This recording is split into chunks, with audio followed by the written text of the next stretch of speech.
Būt Kėdainiuose ir neapsilankyti Švento Juozapo bažnyčiai būtų nuodėmė.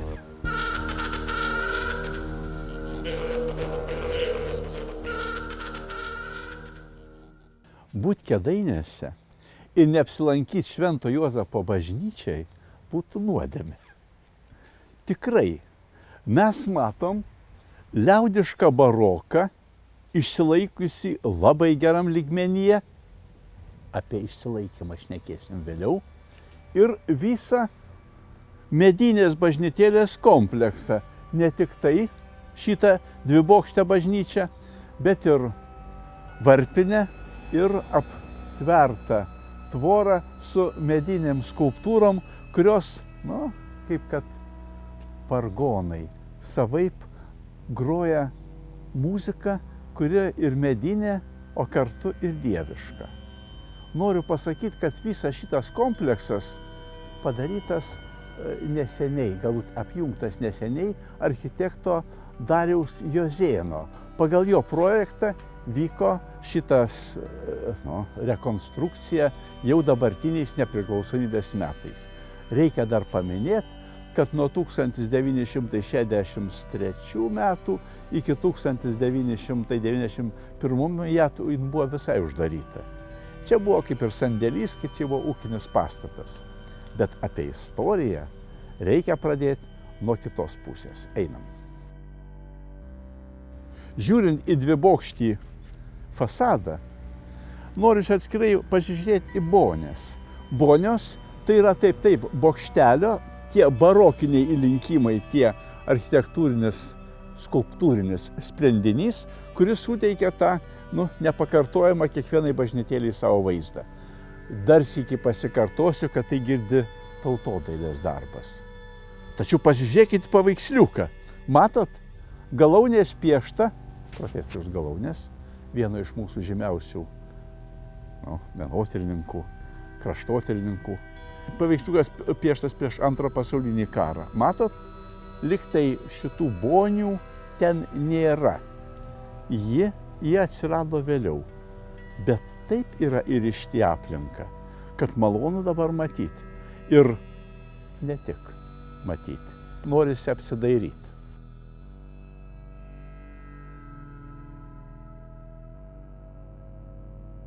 Norisi pašmaikštauti. Pasižiūrėkit. Šone esantys pastatai, mūriniai pastatai, kas ir privalo būti miesto centre, atrodo nereikalingi, visiškai nesidera prie tos bažnytėlės medinės, kuriai lemta būti kaime, o yra miesto centre. Ir štai koks įdomus, netikėtas architektūros ir sąšaukos vaizdinys, ir nesutarimas, kuris mums netrukdo. Einam dar toliau. Šita varpinė, kada pastatyta, mes nežinom, nors jau 19 šimtmečio dokumentuose yra paminėta, kad prie šitos bažnytėlės būta varpinės.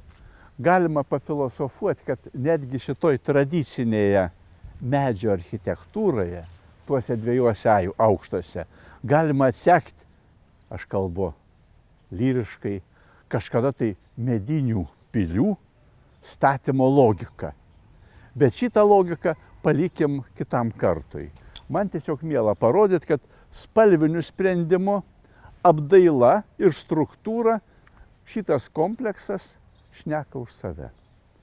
Dar kai kas bus įdomaus. Žiūrėkit. Dar keletas smulkmenėlių, kuriuos aš kaip specialistas parodysiu jums spalviniu atveju. Koloristika. Štai rudas su žaliu yra spalvinis kontrastas. Jie vienas su kitu tarsi prieštarauja, iš kitos pusės pažiūrėkit, kaip gražiai dera. Nerandu aš paaiškinimas, kokie garsai atsiranda ausyje, bet akise jie girdisi. O dabar pažvelkite aukštyn. Šitie bokštai vėl toliau tęsia šitą poeziją. Matot, bešnekėdamas tikrai poetais pasidarėm.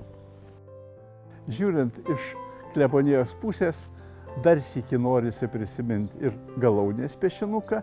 Iš kitos pusės labai gerai matosi presbiterija ir prie jos įkomponuotos zakristijos, mažesnės, tačiau visa tai vėl tampa vienu kompleksu, skulptūriniu kompleksu, kuris daro garbę Kėdainiams.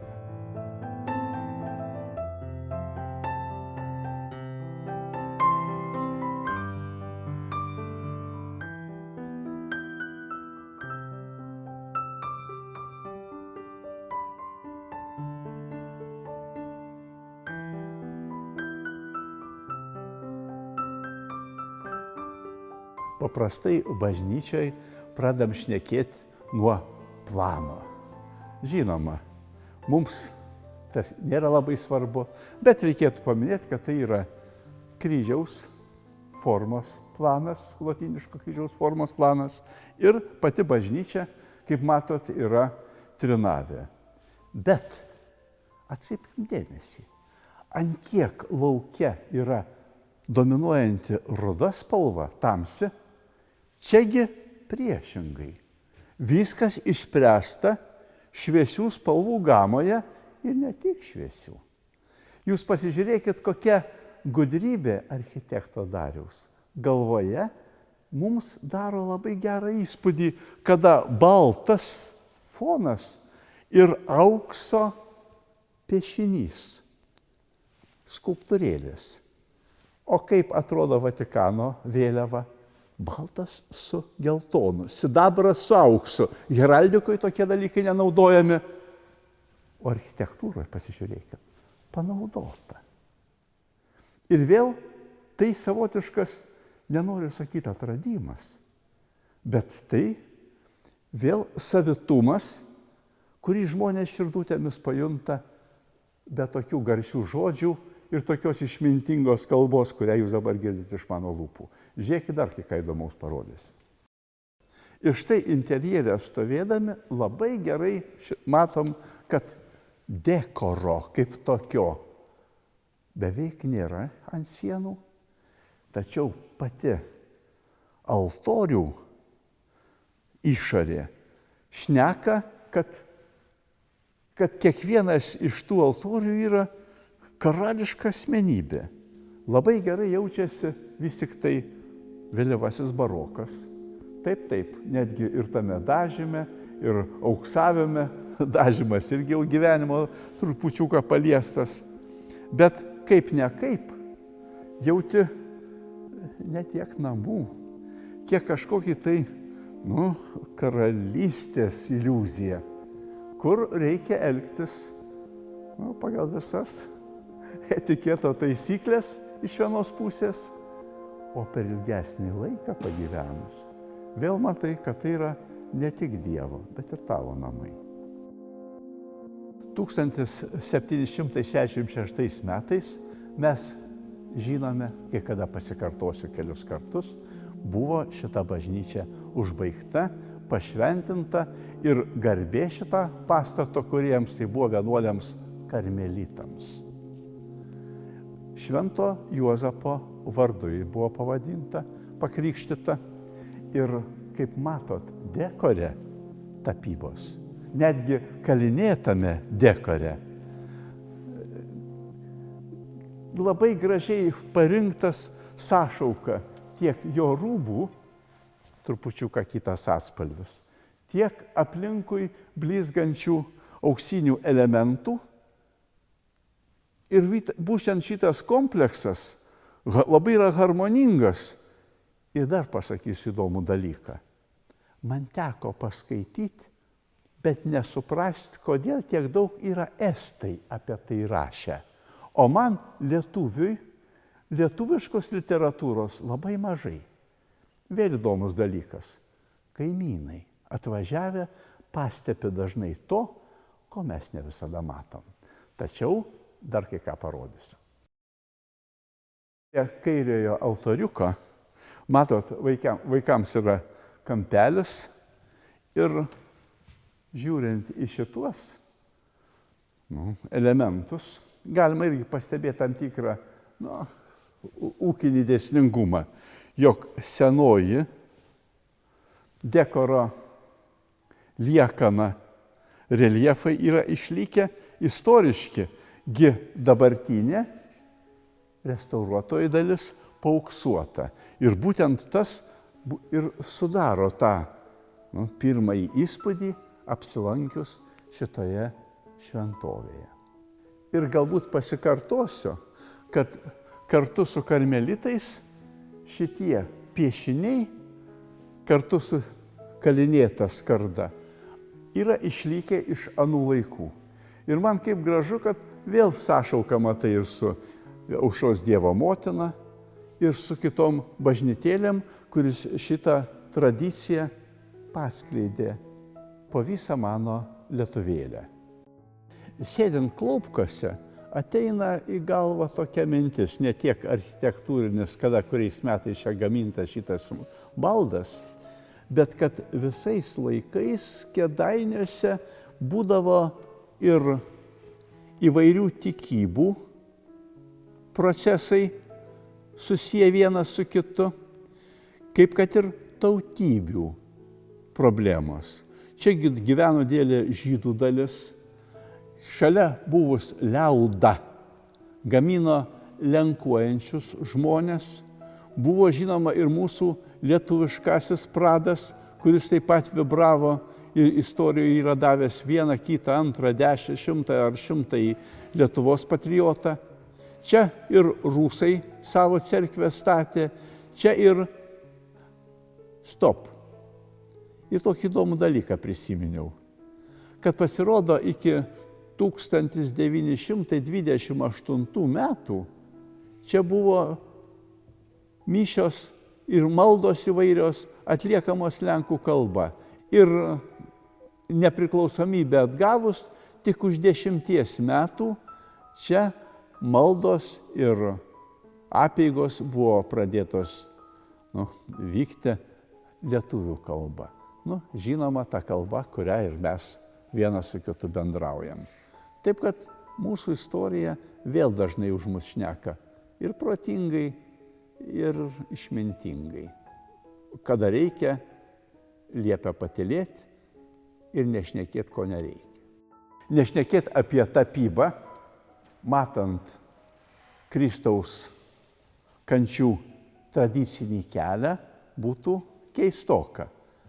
Pagal piešinį, brėžinį, matau, kad tai yra senas kūrinys, apie 200 metų turintis ir kad ano laikmečio dailininkas irgi buvo ne iš piršto laužtas.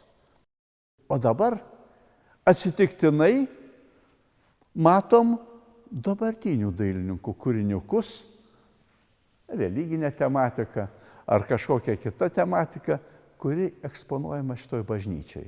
Bet prie tradicinių formų šis, saviraiškos būdas savaip daro mūsų dabartinį gyvenimą ir karikatūrinį, ir kitokį. Bet nenoriu šaipytis. Menas irgi turi visokias žanrus, pasikeitimus, madas ir vienkartinius norus dailininkui subirėti arba sužibėti. Ir nieko ypatingo nematau baisaus, jeigu parodų rūmuose tokie ar kitokie, ar trečiokie Terlionė arba autoriaus viziją mes matom. Bažnyčiaigi paprastai norim matyti tai, ką matome šiandien. Ir va šitokie dalykai, kada yra pačioj bažnyčioj, vienkartinis pasižiūrėjimas gyvenimo nesugadina. Tai yra vėl savos rūšies, meno galerija. Bet tai yra trumpalaikis rinkinukas. O tai, kas sukurtas per amžius, patys matot. Jis ne tik iš mados neišeina, bet ir dar sykį kartoja: gyvenimas trumpas, menas amžinas. Ars longa, vita brevis. Ars longa. Aš kalbu apie tą meną, kuriame pulsuoja mūsų šventovės. Ir šnekant apie baltą koloristiką, noriu atkreipti dėmesį, kad istoriškai ji nebuvo tokia begėdiškai balta, atsiprašau išsireiškimą, kurį mes matom dabar. Ir man įdomu, kad restauruotojai paliko kai kuriuos elementus, netgi dekoro gabaliukus, netgi mūro imitaciją užpieštą ant medinių lubų, kas vėl labai gražiai susišaukia su dabartiniu tos bažnytėlės dekoru ir mūsų požiūriu, sentimento požiūriu į praeitį. Vargonų dekore galim pamatyti rokoko, tai yra vėlyvojo baroko, vieną kitą bruožą.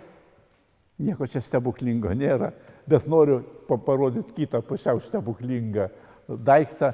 Tai šitą audeklo imitaciją. Matot viršui? Tai yra taip pieštas dekoro gabaliukas, į paprastai nekreipiamas dėmesys. Ir nereikia kreipti.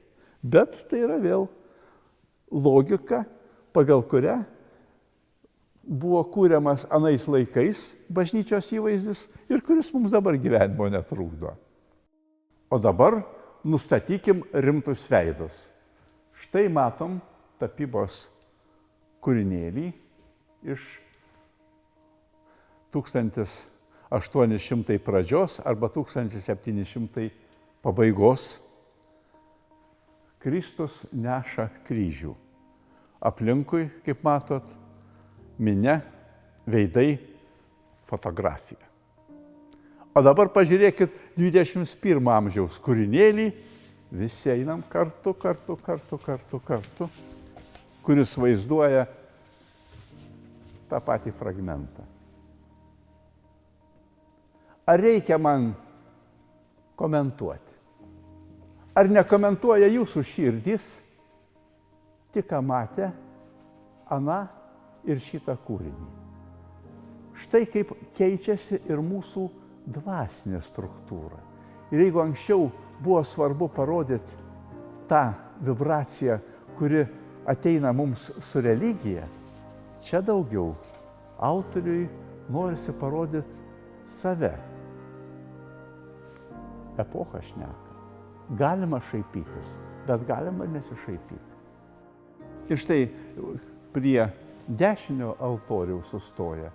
Galima tik tai atkreipdėmėsi, kad kol buvo pati bažnyčia nerestauruota, ji savo reljefu, bet ir senatvę tarsi žmogaus raukšlės turėjo savo interjerą. O dabar čia pat aukščiau štai paauksuoti, restauruoti skulptūriniai elementai, piešinys. Ir matot, viskas pasidaro šventiška, gražu, karališka. Ir ant sosto dažnai sėdima, ant užpakalio. Ir visi tą dalyką dažnai užmiršta.